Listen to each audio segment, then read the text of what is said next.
Welcome, great people. I hope you're good. You are wonderful from whenever you're watching us from.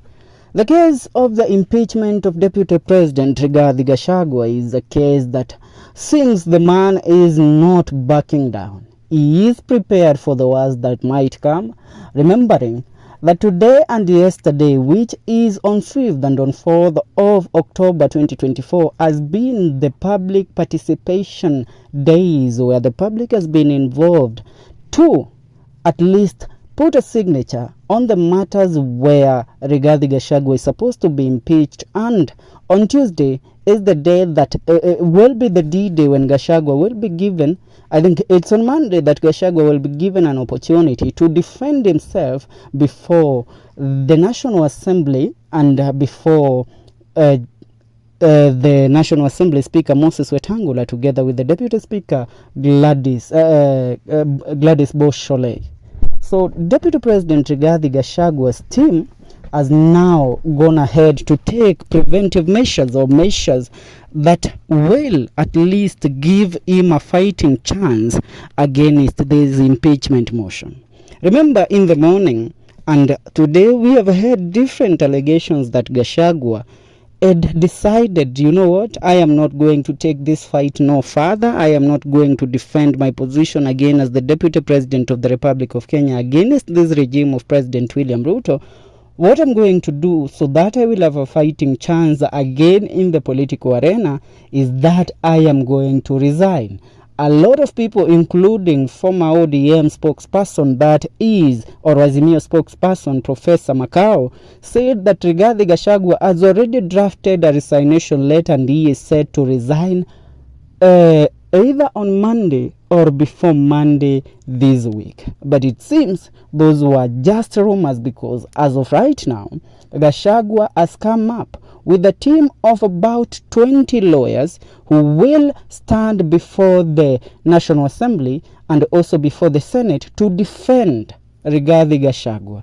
These lawyers are the reason that we are doing this video, and the lawyers are led by none other than Senior Counsel Paul Muite and the former presidential candidate. We all are familiar with Paul Muite. But who are the other names that are in this defense of Rigathi Gachagua? Because as of right now, we have been given a few names of the people that have been selected to help fight Rigathi Gachagua against this impeachment motion.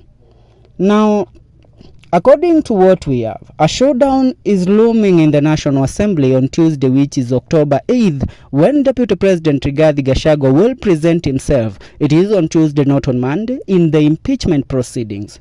Deputy Rigathi Gachagua is expected to fight his impeachment motion on Tuesday next week. Now, the Deputy President has a 20-member team of ranking lawyers to argue his case in front of the members of Parliament. Leading the pack is the veteran Senior Counsel Paul Muite. Now, others who are also included in these are special names and also popular names in the Law Society of Kenya and also in the corridors of power and law in our country, Kenya. Now, the legal team intends to base Gachagua's defense on the matter in which public participation has been undertaken and the supposed bias of Speaker of National Assembly, that is Moses Wetangula, his Deputy Speaker, that is Gladys Bosch-Sholei, towards the impeachment. Now, who is Paul Muite and what are the cases that Paul Muite has taken so far? Before we come to give you the other names, I want to give you one of the impeachment cases that Paul Muite also took against these against the National Assembly, which was an impeachment case also. The Senior Counsel Paul Muite was the leading counsel in the case of impeachment against the former Embu Governor Martin Wambora. Remember, Martin Wambora was there was a motion of his impeachment, but he won the case, though he had been impeached. But a lawyer by the name of Njiru went ahead to go ahead and oppose his impeachment at the the High Court of Kenya. Now, one of Gachagua's lawyer, Victor Swanya, who is also a lawyer among those that are defending Rigathi Gachagua, is Victor Swanya. That is the first name apart from Paul Muite, the one that I mentioned earlier. He said, we have senior counsel Paul Muite. He is the one who is leading us. We have counsels Tom Masharia, Amos Kisilu, Elisha Onyango, and others. Among others, there is the name of the popular counsel, that is Bwana Ndegwa Njiru. If Rigathi Gachagua is to leave Ndegwa Njiru out of this case, then he might be making a mistake, because among the many impeachment cases that we have seen in the country that Ndegwa Njiru has taken, he has one, including that of Martin Wambora, also the one of the current governor of Kirinyaga, that is Governor Anne Mwambi Waiguru. Also, he was a representative in the first time defending the Meru governor for the first impeachment case against the Meru governor Kawira Mwangaza. Ndegwa Njiru was the counsel that was representing who? Kawira Mwangaza. And he fought and won against the Senate and even the National Assembly, where the motion was termed null and void to impeach Kawira Mwangaza. Now, back to Muite. Muite is a seasoned lawyer with legal and political experience spanning over 30 years. He told Citizen TV that his team is already examining the fine print on documents submitted.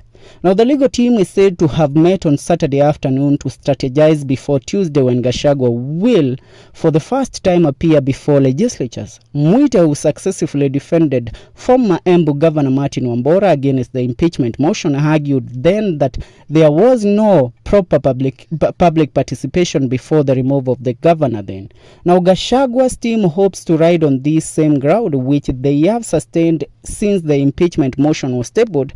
And I shall quote this, what Swanya said. You are giving a notice at night, and people are waking up now about what is to be done today. How fair is that? Notice should be reasonable and should be between 4 to 7 days. Are you getting that? Now, what the National Assembly did, because also they played with the mind of the people of the Republic of Kenya, the impeachment motion of a deputy president, the public participation should take between 1 to 5 days. And that is 1 to 5 days. And you have heard what Swanya said, it is supposed to be between 4 to 7 days. Now, they have said that the public participation started on 1st of October to 5th. Yet we all know the public participation happened yesterday, which was on 4th, and today, which is on 5th. So not a lot of people have had a chance to present their views in those different social halls on different areas where this motion was being discussed. Now, Sonia says, for the sake of justice, I think the two principal officers should rescue themselves as this debate is coming up. Now, and also the debate on whether or not he should resign from office for self-preservation rages on. Gachagua's team says he is determined to face his accusers. Article 75 3 of the Constitution of Kenya 2010 bars a state officer removed from office from ever holding any other state office. So that means if Gachagua is supposed to be kicked out as the deputy president of the Republic of Kenya, then he will never again go ahead to stand or to try and vie for any office. We have seen former governor of the impeached governor of Kiambu, Waititu, the impeached governor of Nairobi, Mike Sonko, trying to fight and trying to at least get a chance to vie again.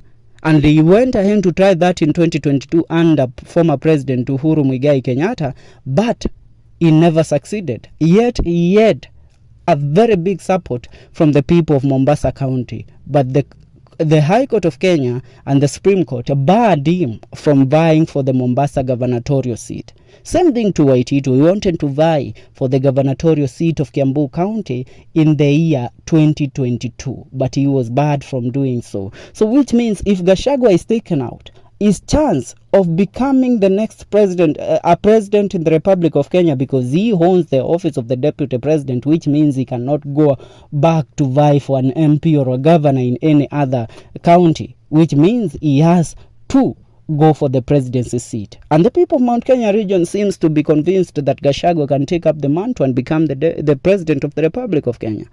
So if this motion succeeds and he is really impeached, then Gachagua will actually, his career as a politician is over.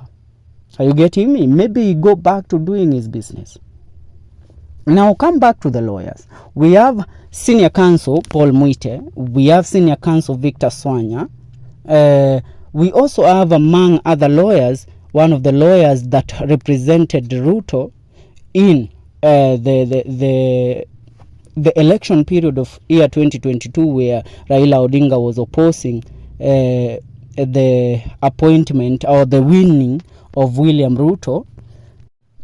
Among also the lawyers representing Rigathi Gachagua is the lawyer that represented Ruto during the 2022 general election, and also he was representing William Ruto during his case in the International Criminal Court, KICC. His name has just slipped my mind, but I've got the intel that he will be among those that will be representing Gachagua. Also among them is lawyer Danstan Omar. Who does not know Danstan Omar in the country? Danstan Omar has been a high-profile lawyer representing politicians in the country for some time right now. So he also will be among the bunch of 20 lawyers who will be representing Deputy President Rigathi Gachagua to fight his case against the MPs who believe that Gachagua is not fit to hold the office of the Deputy President. What is your take? Do you think with a bunch of 20 lawyers, 20 high-profile lawyers in the country? Also, I'm being informed that also one of them, senior counsel Louis Otieno, is it Louis Otieno? Willis Otieno, an MP also from the defecting side, the opposition side, will also be representing DP Rigathi Gachagua. So do you think Gachagua has a chance to win with these names under his carpet? We all know Paul Muite ni mtu ambaye he does not lose. What is your take? Leave your comment on the comment section wadau.